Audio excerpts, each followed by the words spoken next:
हम डिस्कस कर रहे थे क्रोमेटोग्राफी को। लास्ट लेक्चर में हमने चैप्टर 7 स्टार्ट किया था, जहाँ पे हमने इंट्रोडक्शन देखा था क्रोमेटोग्राफी का और डिस्कस किया था इसकी सेवरल टेक्निक्स को। ठीक है, आज हम जो स्टार्ट करे जा रहे हैं वो हैं types of chromatography. Paper chromatography की हमारे पास मुख्तलिफ़ किस्म की 3 टाइप्स आ जाती हैं और इसमें आज जो हम डिस्कस करेंगे वो पेपर क्रोमेटोग्राफी होगा। क्रोमेटोग्राफी की 3 टाइप्स हैं और उसमें से सबसे पहले जो डिस्कस करेंगे आज हम वो पेपर क्रोमेटोग्राफी होगा। टाइप्स ऑफ क्रोमेटोग्राफी में हमारे पास 3 टाइप्स आ जाती हैं। सबसे पहले है हमारे पास paper chromatography, thin layer chromatography और कॉलम क्रोमेटोग्राफी। इसमें आज जो हम डिस्कस करेंगे वो होगा हमारे पास पेपर क्रोमेटोग्राफी। पेपर क्रोमेटोग्राफी क्या है, सबसे पहले इसकी डिफाइन देख लेते हैं। हमारे पास एक ऐसी एनालिटिकल केमिस्ट्री टेक्निक है जिसमें हम कंपोनेंट्स को सेपरेट करते हैं on the basis of their polarity by using a chromatographic technique. Paper chromatography is the technique of analytical chemistry in which different compounds of mixture are separated by using chromatographic technique. In this type of chromatographic technique, those mixture are easily separated that have color pigment. अब paper chromatography हम ज़्यादातर उस तरह की चीज़ों के लिए इस्तेमाल करते हैं जिसके अंदर कलर पिगमेंट मौजूद होते हैं। ठीक है, कलर पिगमेंट जैसे अगर ब्लैक इंक है, जब उनको हम सेपरेट करते हैं तो वो मुख्तलिफ कलर में सेपरेट होती है। रेड हो जाती है, रेड है, ब्लू है, येलो है, ग्रीन है। ठीक है, सेपरेशन होती है in the form of the colour pigments. अब पेपर क्रोमेटोग्राफी में जैसे हमने क्रोमेटोग्राफी में देखा कि 2 फेजेस होते हैं। जब पेपर क्रोमेटोग्राफी की हम बात करें तो यहाँ पे जो हमारा स्टेशनरी फेज होता है वो हमारा क्रोमेटोग्राफी का पेपर होता है। Stationary phase chromatographic paper is used as stationary phase in paper chromatography. और जो हमारा मोबाइल फेज होता है इसमें जो हमने लिक्विड जो वाटर और एथेनॉल वगैरह इस्तेमाल करते हैं अपने क्रोमेटोग्राफिक टैंक के अंदर, वो हमारा मोबाइल फेज होता है। मोबाइल फेस कौन कौन सा हम इस्तेमाल कर सकते हैं? एथेनॉल, वाटर, एसीटोन वगैरह, ये सारे हम मोबाइल फेस के तौर पर पेपर क्रोमेटोग्राफी में यूज़ कर सकते हैं।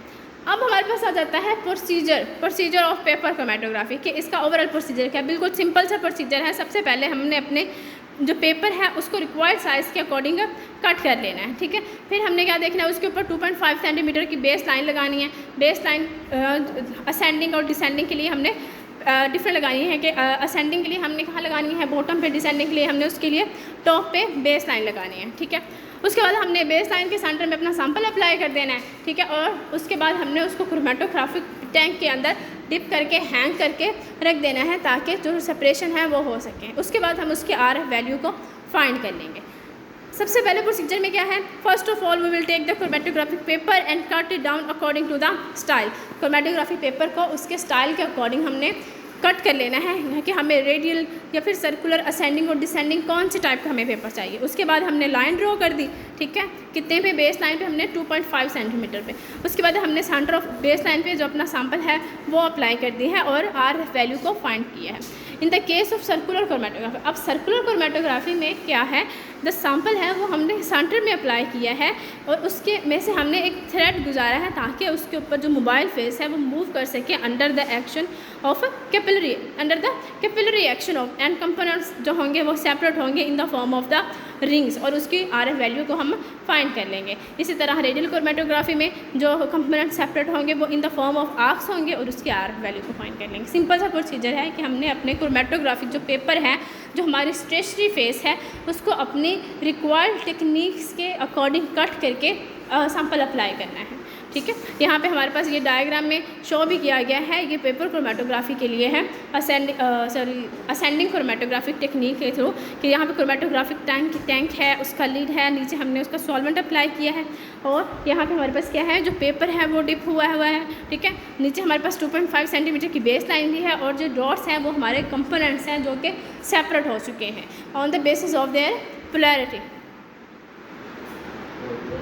अब लास्ट में हम देख लेते हैं कि हमारे पास एप्लीकेशंस क्या क्या हैं पेपर क्रोमेटोग्राफी की। एप्लीकेशंस हम फार्मास्यूटिकल्स में मोस्ट कॉमन यूज़ करते हैं क्रोमेटोग्राफी को फॉर द डिफरेंट सेपरेशन करने के लिए different kinds of active pharmaceutical ingredients.